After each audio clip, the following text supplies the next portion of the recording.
So apogee is the peak point that the ball rises above the ground. So it's peak height above the ground. And what do you know about that point? We need a variable and a value. We know that the velocity is 0 meters per second, the velocity in the y direction.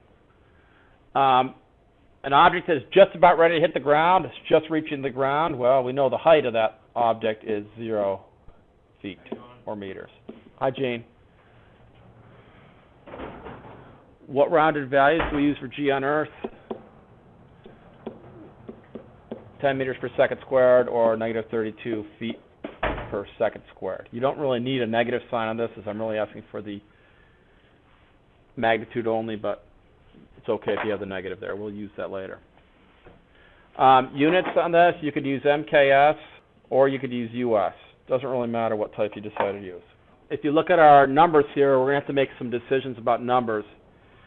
45 miles per hour, that converts to 66 feet per second if you're using US units. And it turns out it's 20.1 meters per second. Or it turns out it's 20.1 meters per second if you're using MKS units. The 50-meter cliff, if you convert that to US units, that's 164 feet.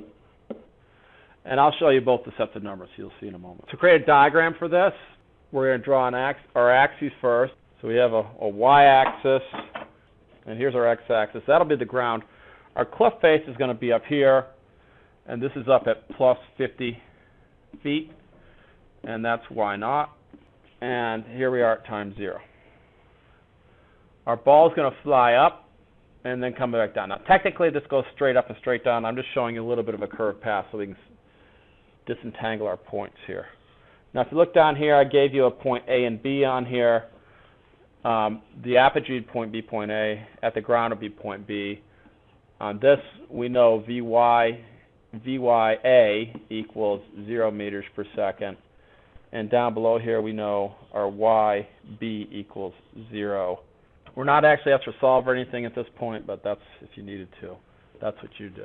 We need 3 variables for the initial conditions, just like our graphs. We graph the y, vy, ay. Those are the 3 initial conditions we need. We don't need time. Initial conditions means time is 0, so don't restate that, please. Our initial height is 50 feet. You could also start at the ground at 0 feet if you wanted to. I'm actually using the ground at 0 feet down here. There's nothing that says you couldn't define the starting point on the cliff at 0 feet if you'd like and shift your numbers a little bit, and you would have had the same answer. Your initial velocity is upward at 66. So our initial height is at positive 50 meters. Our initial velocity upward we found up above is positive 20.1 meters per second. And our initial acceleration, our constant acceleration, which we're going to use that as an assumption, is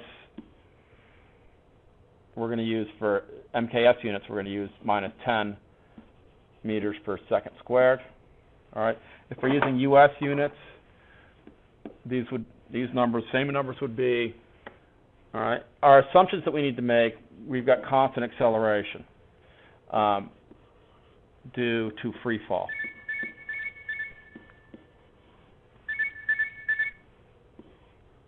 And free fall means the only force is gravity, and it's constant, causing a constant acceleration. And the direction is downward. And we're assuming air resistances. I've already drawn our key ideas up here for our points of interest. So that's all set. The last thing to do on this is to write down your motion equations. And I'm going to pull our numbers right from our equations. I'll pull our numbers right from the initial conditions up above. So we have y equals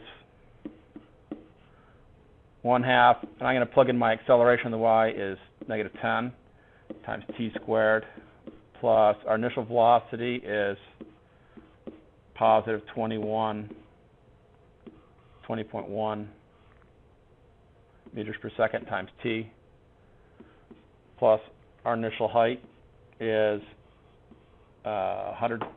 50 meters. So this is the MKS version. You can plug in US numbers if you want as well. And when you simplify this, you get -5. Same thing for the y, the velocity in the y. I'll do this one in US units.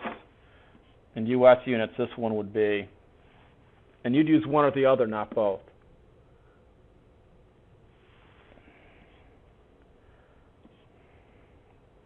We'd have -32t using US units plus 66 feet per second. All we're doing is plugging in those two values, our initial conditions only. Don't plug any t values in, don't plug anything on the left side of the equation. That's the answer for all of your points, 70 points on this page.